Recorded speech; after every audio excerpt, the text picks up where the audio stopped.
When it comes to buying a new iPad, the most painful decision is figuring out what size to get. Is the 13-inch too big, even though I do get more screen real estate? Or is the size of the 11-inch a tad too small to be productive? Or what about battery life? Is it any different between the sizes? I'll be navigating and answering all kinds of these questions within this video as we look at the differences in their design, performance, accessories, and use cases to ultimately help you understand which iPad makes the most sense for you. Full disclaimer, I've figured out what works for me, which I'll be sharing with you as well in this video. Starting off with the form factor and the display, the thing you notice right away is how drastically different the size is. The 13-inch iPad towers the 11-inch model side by side, but I do want to be quick to point out that this may be a little bit misleading as what's best for you, as in real life, you're not going to be comparing these all the time side by side. You won't be aware of these drastic differences. In some ways, you'll actually adjust to the sizing of the display over time with your eyes, so it's better to focus on practical, everyday problems like portability. The 13-inch iPad with a Magic Keyboard accessory, for example, takes up a substantial amount of more space in my backpack than the same combination except using the 11-inch model, making portability a big plus for the smaller iPad. When it comes to how much information you can put on the display at once, here is a direct comparison so you can get an idea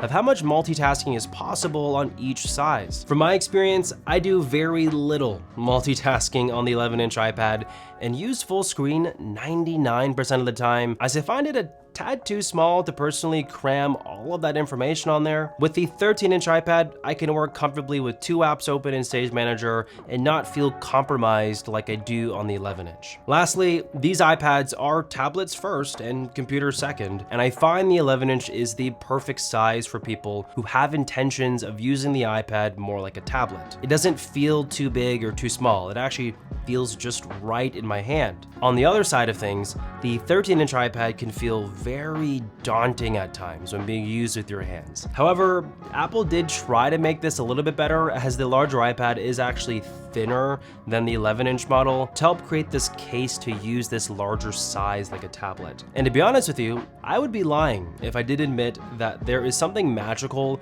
about having a 13-inch slab of a tablet as thin as this in your hands, navigating through apps and information. It honestly just makes me smile and appreciate how cool this is, and it doesn't feel real at times that something like this exists. Before we keep going, I want to thank Pitaka for partnering with me on this video and sending over their Mag Easy Case 2 and Mag Easy Folio 2 for my iPad Pro. Starting with the Mag Easy Case 2, it's ultra slim, lightweight, and made from aerospace grade aramid fiber, providing durability and a premium feel without adding any bulk to my iPad. Like, I can barely feel it's there. Its built-in magnets also make it easy to attach it to my Magic Keyboard and my wireless charging arm on my desk. Then when I'm done using those, I can remove the iPad and still get solid protection for it while maintaining a sleek design. I can pair this with the Mag Easy Folio 2, which is a versatile, lightweight case that offers multi-angle support for the iPad, whether I'm watching videos or using the Apple Pencil to take notes, or using the iPad as a second screen with my MacBook Pro. The Folio 2 provides a stable stand and secure protection for my iPad. It also includes a magnetic strap to keep my Apple Pencil in place, ensuring that my setup stays neat and organized. So if you are interested in a super sleek combo of a case and folio for your iPad,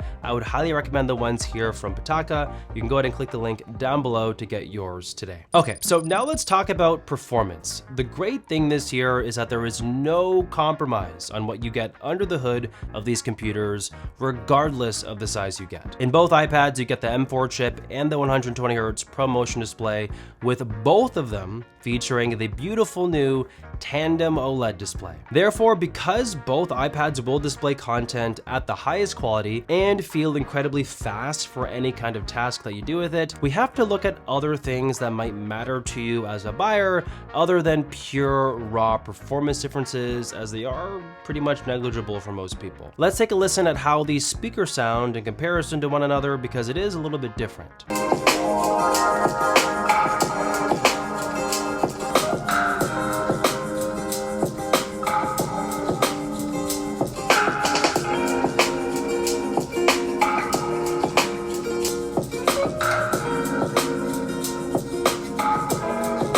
Or what about how immersive content is when viewing movies between both iPads? I find the 13-inch has the obvious edge here because of the larger size, making it the ultimate content viewing machine most of the time, except in tight spaces. I know on airplanes, for example, lots of people prefer smaller iPads because of how congested seating can get at times. Moving on to accessories, I feel the differences here drastically change the experience of how each iPad feels day to day. For example, with the Magic Keyboard, the 13-inch iPad gets a much larger trackpad, and the size of the keyboard is more or less the exact same size as the one you'd find on traditional keyboards on your desk or on a MacBook. It really is like the closest combination that emulates the feeling of using a laptop that I really appreciate.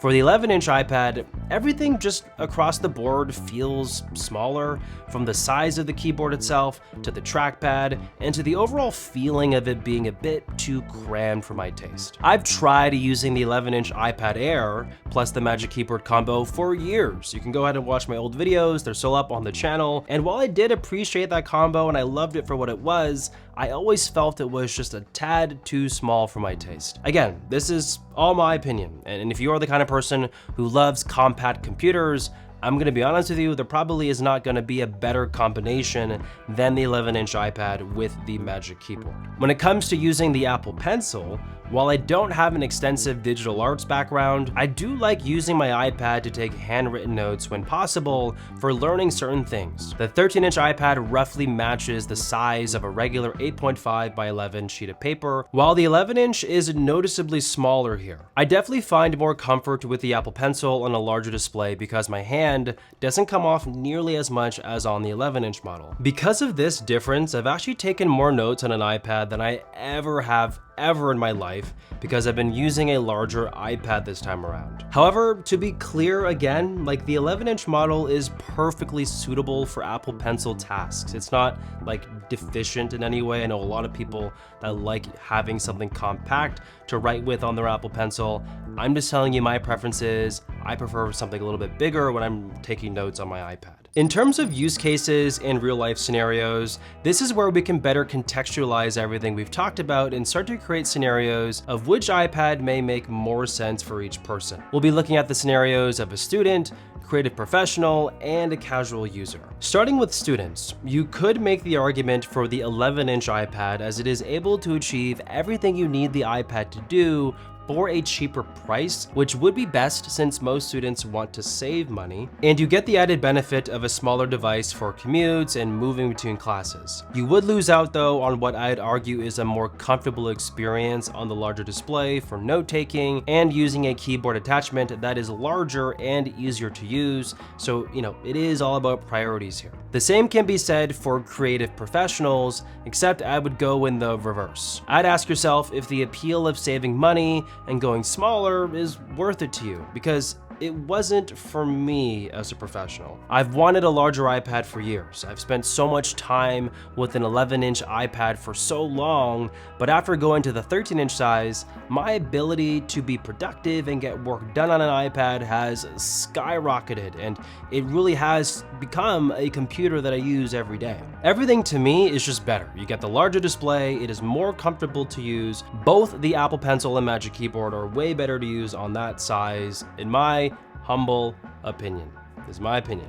For casual users, I'd almost recommend other iPads like the cheaper iPad Air or the much cheaper standard iPads. But if you really want to go pro, I think for most of you, you'd be happy with the 11-inch model, especially if your primary use case is as a tablet, then the occasional time you want to use it with the keyboard. Anyway, those are my tips and advice for helping you choose the right iPad Pro size for you. If you want to know more about how I feel about the brand new M4 iPad Pro, you can go ahead and click right here to watch my latest review. It is an awesome video. I think all of you guys are going to love that.